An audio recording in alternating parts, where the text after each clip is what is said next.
Hello, Professor and peers. For this video, I'm going to be creating Tamales de Chipilín. This video is very near and dear to me because my cousin has actually flown in from out of town, and I specifically requested for her to teach me step by step on how to make these tamales. Tamales are very specific to Guatemaltecos. Apparently, it's very common to eat tamales de Chipilín out there, and I personally have never made them, so this will be my very first time making them.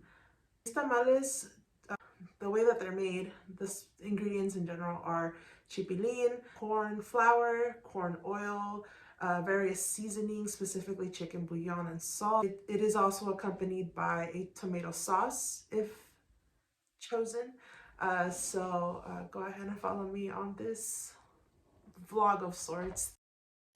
So to begin the process, we first need to place the banana leaves over a flame on both sides, starting with the darker side of the leaf. This is necessary for the leaves to become flexible during the assembly process, and because Kaylee is more experienced in not burning the leaves, she took care of this step for us. After toasting the leaves, we take a damp towel and lightly wipe any excess soot or dirt from the leaves. Here Kaylee's explaining that we have to be gentle with wiping the leaves to avoid tearing them.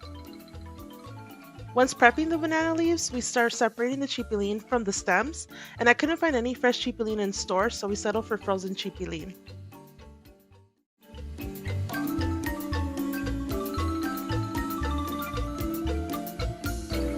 When the chipilín is done being separated, we start making our masa. In our family, we don't use any measuring cups or spoons, so we sort of eyeball everything. So here Kaylee's adding maseca and water gradually until it's the right consistency. We're gonna have to use mazola corn oil and chicken consomme later, so we'll have it on hand whenever we're ready to season our masa.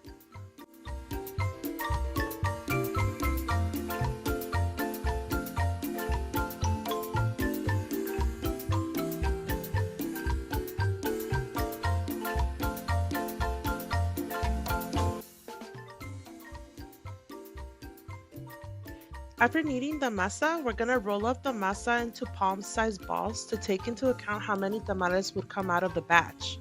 For our batch, we wanna aim for 10 balls of masa. So this isn't enough masa, we're gonna keep adding maseca and water until we're content with the amount of masa that we have.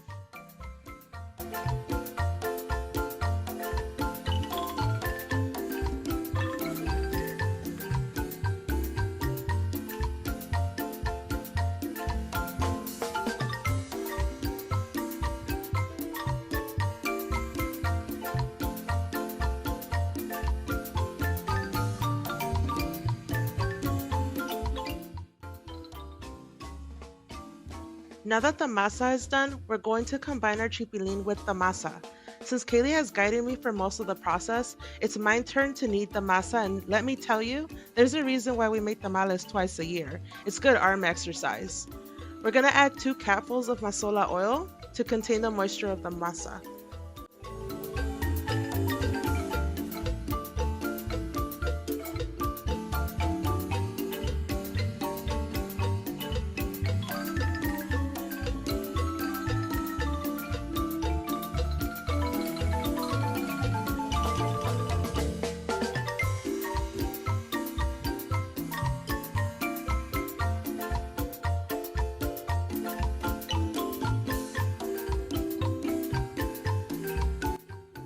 After adding the oil, we're gonna add our seasonings, which is gonna be the chicken consomme and just a pinch of salt.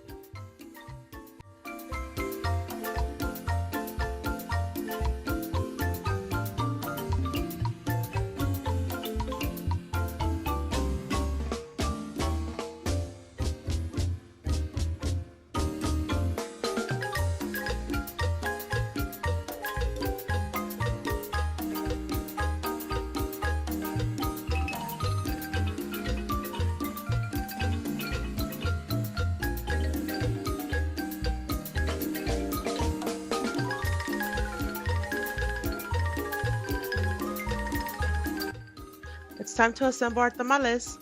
We're taking our banana leaves and some sheets of aluminum foil and creating a conveyor belt system by stacking them. If we rip some of the leaves, we can use those scraps to create a single leaf on the foil. Then we're going to add our masa onto the leaf and fold them into little tamales. This was my favorite thing to do with my mom when she would make tamales for Christmas, and it was the only thing I was fast at. It feels good doing this after years of not having my mom around. Some of the tamales are going to be bigger or smaller than others, and that's totally okay.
Since I don't have a steaming pot, we're going to have to make it work with a smaller pot lid.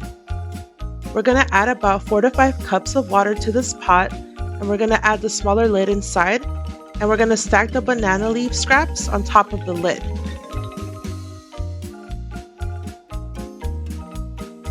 Then we're going to add our tamales to the pot with the flaps facing up.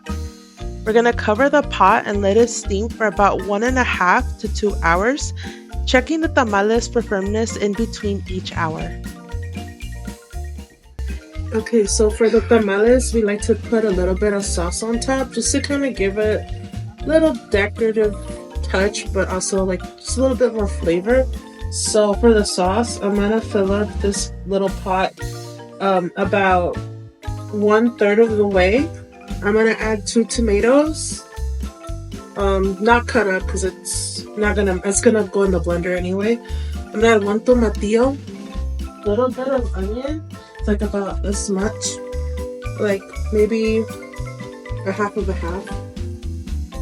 And then once this gets boiling and the vegetables are soft, I'm gonna throw them in a blender, and I'm gonna add about a teaspoon of consomme, and just for color, I like to add a little bit of consomme de tomate. It adds flavor, but it adds a really nice color. I forgot to mention earlier that you should probably do it. You should have it boil at like a medium high for like 10 to 15 minutes. That time has passed, so I'm gonna take out the vegetables. So we're gonna take out the vegetables, and we're gonna put them in this blender here, or food processor, if you will.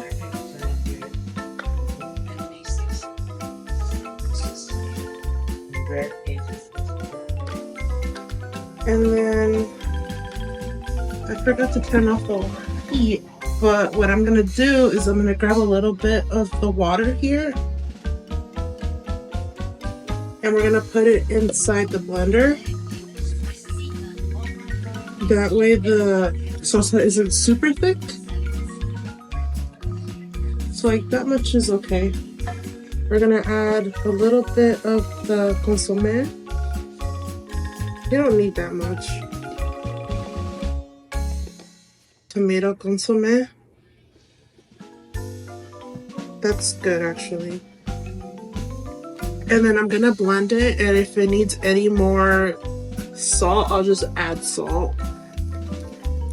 And maybe just a little bit of pepper to your liking. I like to add pepper in mine, so that's what I'm gonna do.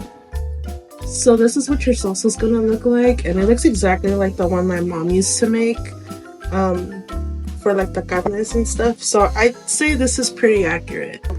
Now that the tamales are done, I went ahead and unwrapped it. This is what it should look like. I'd say that it came out pretty well. And then we just want to add a little bit of salsita on top. Just like that.